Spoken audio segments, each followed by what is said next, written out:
Let's talk quarterbacks.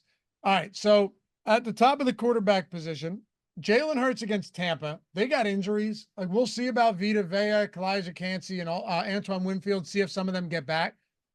We saw Bo Nix pick him apart last week. But the problem with this is, Ben, the problem here is that Devonta Smith and AJ Brown might be out. And if that's the case, as much as Dallas Goedert was amazing last week, I don't know I want to pay all the way to the top for Hurts if he's missing his top two guys and he's throwing to like Jahan Dotson and Johnny Wilson when he can't go to Goddard. And Paris Campbell. That's troublesome. Definitely troublesome. Yeah, it's not without issues, but on the other side of it, you have I think a pretty good matchup. I think this is going to be a competitive game. The line, I always look at the lines, obviously, to get some indication. Philadelphia is still favorite. So I know. Yeah, but inside a field goal, right? Yeah, inside a field goal, but still. And yeah, keep those takes coming. We are definitely going to be adjusting this on the fly, but Mahomes against the Chargers, that's a no. What do we do with Jacksonville now? Like, do we just pick on Jacksonville? I think there's a couple spots that are worth picking on. What do we want to consider high tier, by the way? You can draw the line today. The high tier will be from Kyler, the top four: Kyler, Stroud, Mahomes, and Hurts. Okay, so then I can make this easy for you. Kyler and Stroud for me, far and away. Probably Kyler number one. Kyler number one for me. He's not far and away because I like Hurts more than you do. Mahomes is last. That's pretty clear. Without question. Especially with the complete disappearing act of Travis Kelce. It's Rashee White-Rice and nobody else. No, again, results matter. They absolutely matter, but there's also a ton of variance in it. Like the Chiefs are 3-0. They are also plus 13 in point differential. Isn't that nuts? Yeah, that's ridiculous. They also have faced, the Bengals, the Ravens, and I think a good Atlanta team, Sunday Night Football in Atlanta. So tough spots for sure. But the offense has not looked good. Mahomes threw 151 yards in week 2. No, they're finding ways to win, and that's a credit because they're the Chiefs and they know what they're doing. And they always find ways to win. Credit Steve Spagnuolo, man. Their defensive looks just had Kirk Cousins' head in a pretzel at times. But all right, so if you're going to go Murray there, because I agree with you, I think it's more fun when we do these tiers to mix it up a little bit, right? Okay. So like instead of us both having the same guy, I'll go CJ Stroud. That's fair. That's very fair. Stroud, listen, dream matchup. They got humiliated. They got destroyed in that game. They were terrible. He was terrible. And he's a good player. They'll bounce back. That's actually why I like them. Well, one of the reasons is you get embarrassed that bad on the road, as a favorite. I think they come home and they shit on Jacksonville. But given the way things have gone, Jacksonville is going to win 40-6. I mean, I'm not qualified to talk about it because I was super high on Jacksonville this year. Did you bet them yesterday? No, I didn't. I did. I thought 0-2 coming into that game. I thought they'd at least keep it close. At no time was it close. I was going to use them in teasers, which ultimately wouldn't have mattered because the whole reason was to get Cincy exposure. But no, I didn't do anything with them. I just thought, again, for the South specifically, what's so stupid, though? They look awful. Horrendous. If they beat the Texans in Houston, like they're right back in it. No problem. Yeah, but that also means that you have to beat a Texans team in Houston that just got stomped out by the Vikings. They're not. I don't think they're going to do that. But if they do, 1-3 with that wind is not that far off schedule. Brian Flores has that defense humming right now in Minnesota. Minnesota's clearly not the best team, but I think it's pretty clear that Minnesota has been the most impressive team. Without question. Yeah. Yeah. You could have argued through the first 2 weeks that it was the Saints, but not after last week. It's Minnesota. And also, they beat Houston and they beat the 49ers. So, big wins. Those are awesome. If we're talking those 4 guys up top, I really like Murray. I really like a bounce back spot from CJ Stroud as well. You like Hurts more than I do. I totally understand that. He's a stud. He has the rushing upside. I think though that I would rather just save 400 on to go with Murray, and also Trey McBride might be out, so you might have like some cheaper stacking options with Michael Wilson, Elijah Higgins, Greg Dortch, and then Marvin Harrison as your top guy. Might not be all that tough for Arizona. That's why I like them quite a bit. Yeah, it sets up well for them, and clearly, I think the mid range. Loaded. Well, I two mean, guys I love. obviously Daniels on the other side of that game has to be Mhm. in there. And Burrow. Yeah, yeah. I mean, Burrow.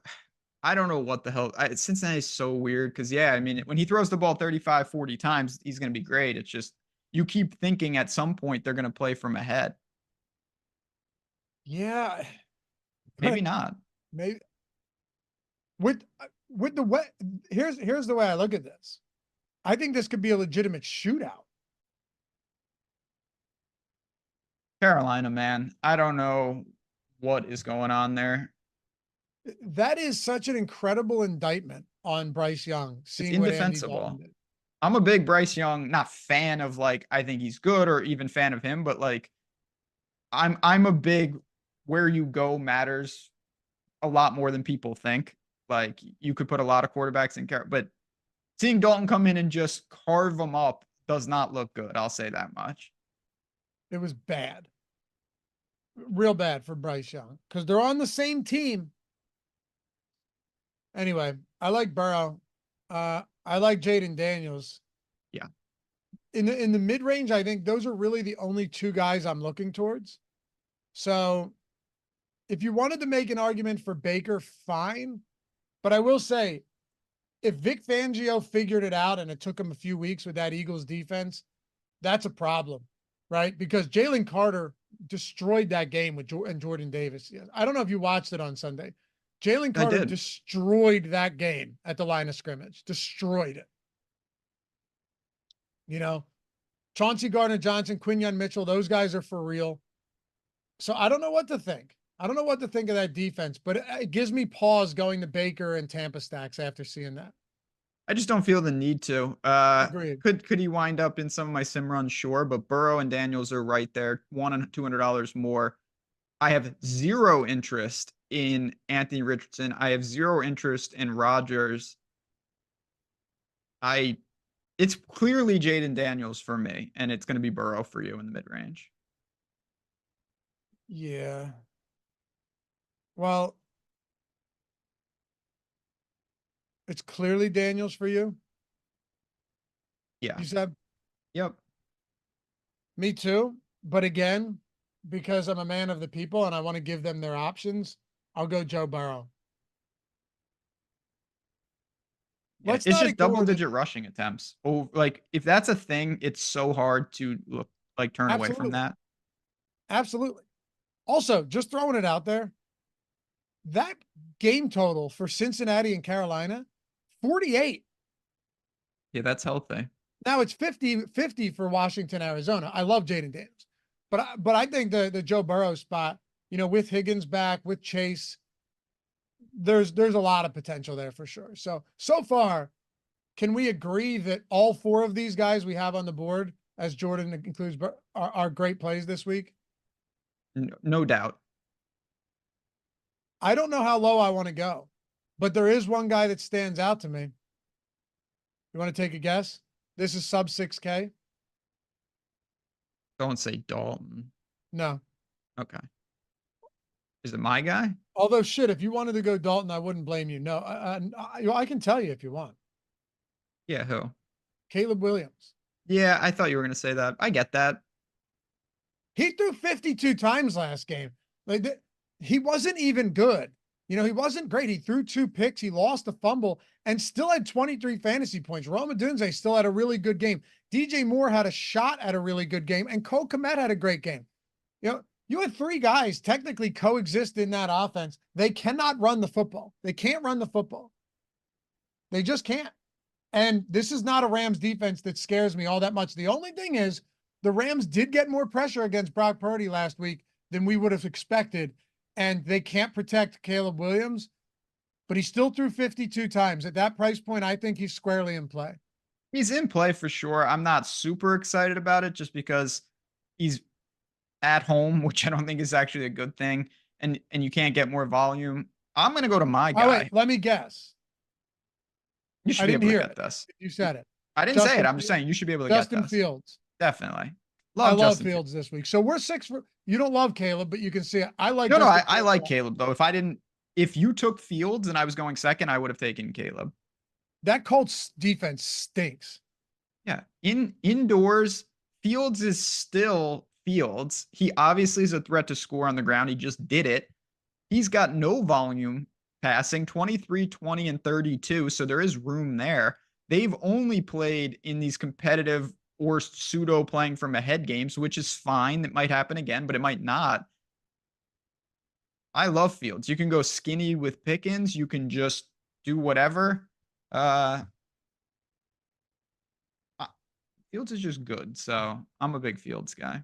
People are going to go, what do you mean that Colts defense stinks, Avi? They allowed 16 points to Green Bay, 16 to Chicago. Yeah, well, first of all, it was Malik Willis, and the Colts gave up 261 rushing yards that game, 383 total yards, Ben. 261 rushing yards. In week one, they gave up 213 rushing yards, 204 passing yards to Houston. So that's back-to-back games with 200 plus rushing yards allowed. And then they didn't give up many rushing yards at all last week because DeAndre Swift stinks and they can't run block in Chicago. But 332 passing yards to a rookie quarterback. I like the Colts to win that game. I bet the Colts to win that game. But at the same time, they had some fortuitous spot things go their way. They're not facing good teams. I'm not saying this Pittsburgh offense is good, but when I look at total yards allowed by the Colts, when I look at the fact that last week, Caleb Williams and company only put up 16 points, but they were still towards the top of the leaderboards in certain stacks with Komet, Adunze, and Caleb Williams. Why would you not want to take some shots on Justin Fields this week? I have nothing more to add. This is the type of stuff we've seen it time and time again. When you can hit on a lower owned and lower price stack, the one-offs are the key to these slates. Like the ability to pay up around the stack is so valuable. And I'm going to be trying that definitely again this week. For me, it's a Fields Pickens skinny stack. I love George Pickens this week. Absolutely love him. I think this is the breakout week for George Pickens. I'm fine with that. Yeah, we'll keep an eye on, like if Purdy misses, I think that's reasonable. We just don't know. And I don't know how realistic that is. But yeah, it would change some things.